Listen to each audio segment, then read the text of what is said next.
Because the school system will never teach you about money. The school system was designed to teach you to be an employee, which is important, or a doctor or a lawyer, a specialist, but never about money. So once I got old enough and I had already retired and I was rich and I was fairly well off, it was kind of a social conscience. I said, I have to share what I know. So that's why it took till 1996 for the cash flow board game to come out, because I could see this crash coming, which came out in 1998. And then Rich Dad Poor Dad came in 97. And the story goes, every publisher turned me down. They said, you don't know what you're talking about. Because they said, savers were losers, your house is not an asset, and the rich don't work for money. And so the publishers are like my dad, academic superstars, they're A students in school. And so they turned the book down. And it took going by self-published route. A lot of network marketing companies picked up the book, like Amway and those guys. And they picked up the book to help recruit because it's about financial independence. They're about the same thing I am. And then Oprah called in 2000. And then the next thing I'm on Oprah, and I went from obscurity to world famous, overnight success in 2000. And the book has been on the New York Times bestsellers for 7 years until the New York Times took it off. They said it had been on too long.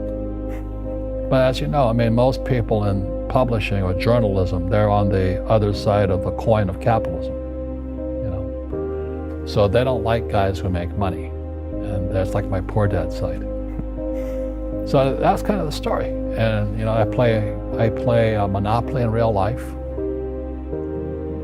I don't need a job.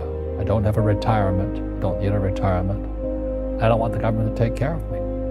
But I felt a social responsibility to teach. And that's what my rich dad did for me.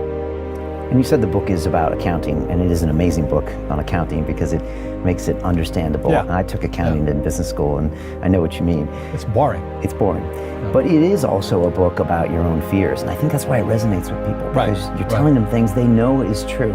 They know when they look in the mirror they're not making the correct choices. They're not being disciplined. They're doing the wrong thing. And they know they're unhappy, in fear their whole lives, waiting for the next paycheck. And it's understandable. We all have fear. To be truthful, we all have fear. It's just how you deal with it. And Einstein said, imagination is more important than knowledge, but knowledge empowers imagination. And what most people lack is real business knowledge, like accounting, like debt, like taxes.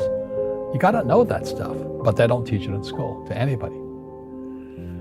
So, and then when people ask me, how did your rich dad learn this when your poor dad, a PhD, didn't? And the answer is very simply, my rich dad was my best friend's father.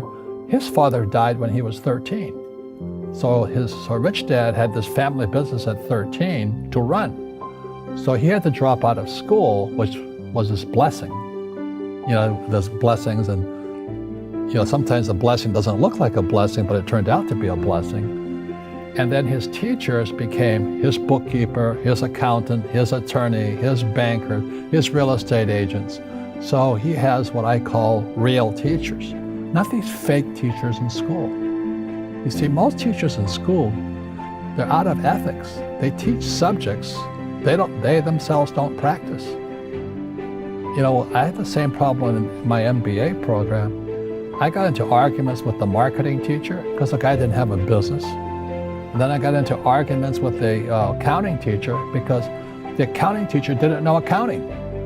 I knew more about accounting than him because I actually worked in bookkeeping in my rich dad's companies. And so I'm not an accountant, but I understand accounting.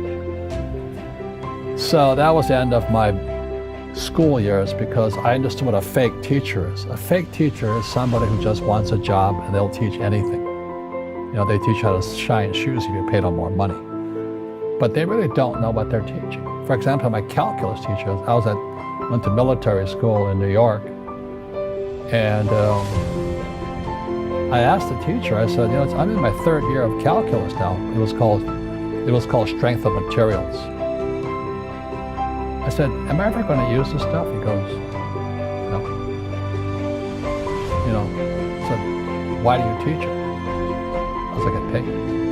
I said, do you ever use it? He goes, no.